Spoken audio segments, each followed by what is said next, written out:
This year we're having a slow, cold spring. Well, I guess it's actually the second day of summer today, but everything is at least 2 weeks behind.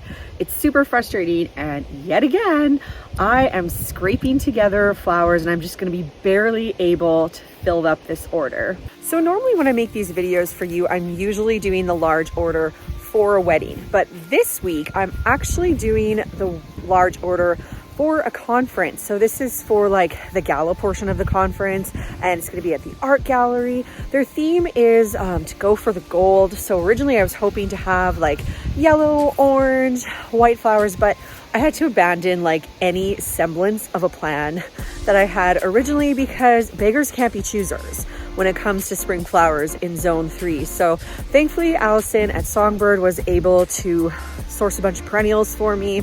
Some of my filler stuff seems to be working out, and so yet again it's gonna be tight. We're barely gonna have enough flowers, but I think we'll make it work.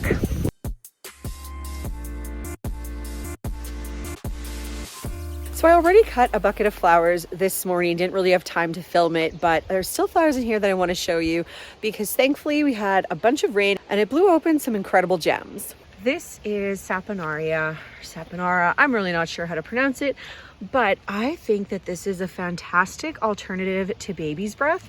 And I personally, in my cold climate, just seem to have an easier time growing this. So for me, this is a definite must grow, and I'm definitely going to seed another crop of it. The first of my cosmos are starting to show up to the party, which doesn't help me a lot this week, but it's still pretty exciting. The Queen Anne's lace, which is this tall stuff here, is, well, getting way taller than I imagined it would, and finally starting to blow open. I also have my first few zinnias. Well, it might even be ready to pick. I always like to plant an early succession of these Queen Lime series because they tend to bloom earlier, so it just helps me get flowers earlier, which is essential here. And even though I can't use it this week, my first dahlia is going to bloom. Oh my word, I am so excited. I know I should have probably like pinched it, but I couldn't help myself. You guys, like, I need that dahlia in my life, okay? That one's for me. That one's like my reward for starting dahlias so stupidly early and having to pinch them.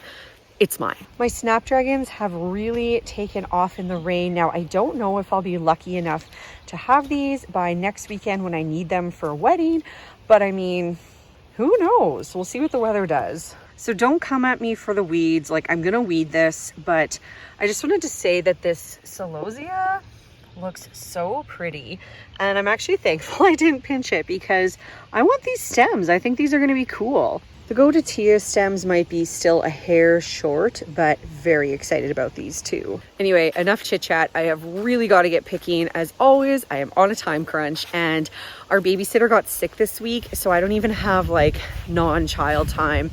So I'm just preparing my heart for many, many interruptions.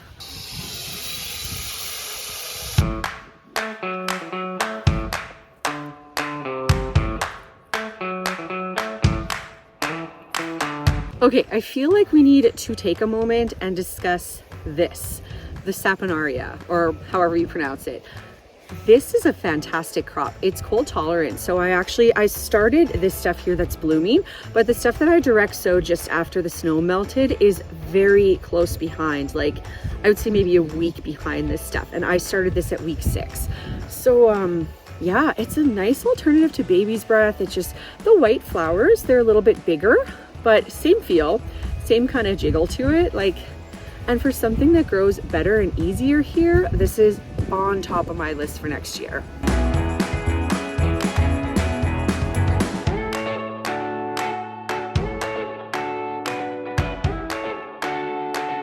So I'm 2 arrangements in. I mean, technically 3. I did one for YXC picnics.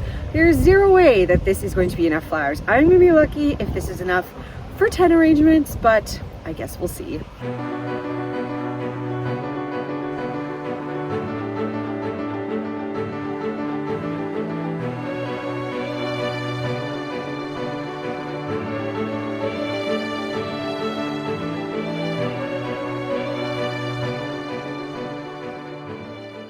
So it's the day of the event, and as usual, things are not going to plan.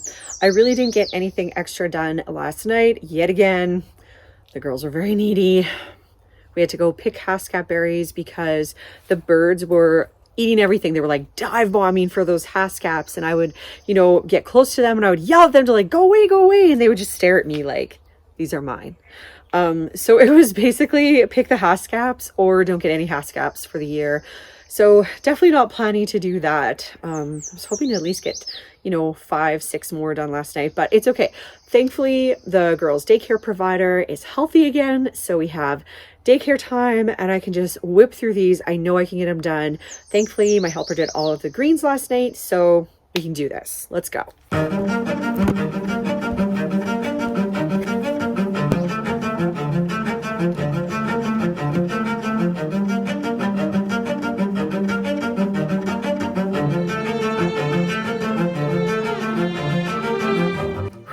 Okay, I've got 5 more arrangements to go. It's about 2 o'clock. The cutoff point for me is at about 3, that I want to pack everything up, get it in the vehicle, be off by 3:30, deliver at 4, and I think, mercifully, we are on schedule.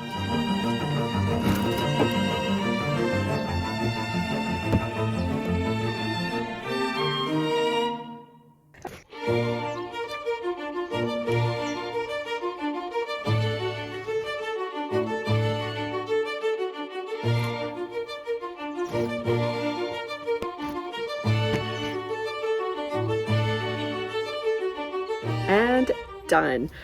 Whew, it's almost 3 o'clock. I don't have a moment to waste. Time to load everything up. But I mean, okay, let's waste just a little moment to like take in some of the prettiness.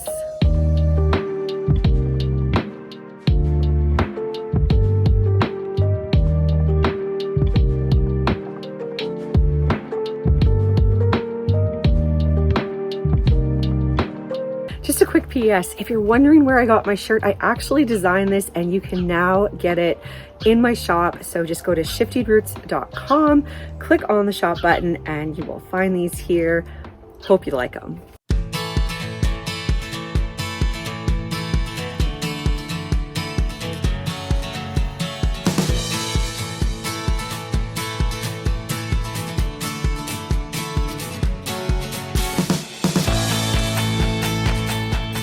Well, that was extremely stressful. There's supposed to be someone at security to meet me. There was definitely no one. I was totally relying on the goodness of strangers who actually worked there with like the access cards. They were gonna set everything out. There was clearly no one to set everything out, so I ended up setting everything out. You know what? It's fine. There were also 2 less tables than there should be.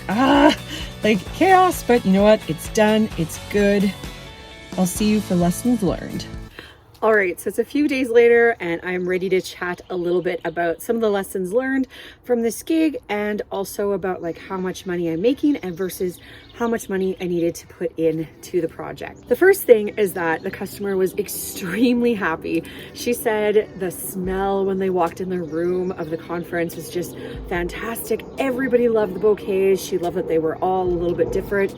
And the people who got to take them home were also extremely happy to do so as well. I think the biggest lesson for me from this gig was to just check in beforehand.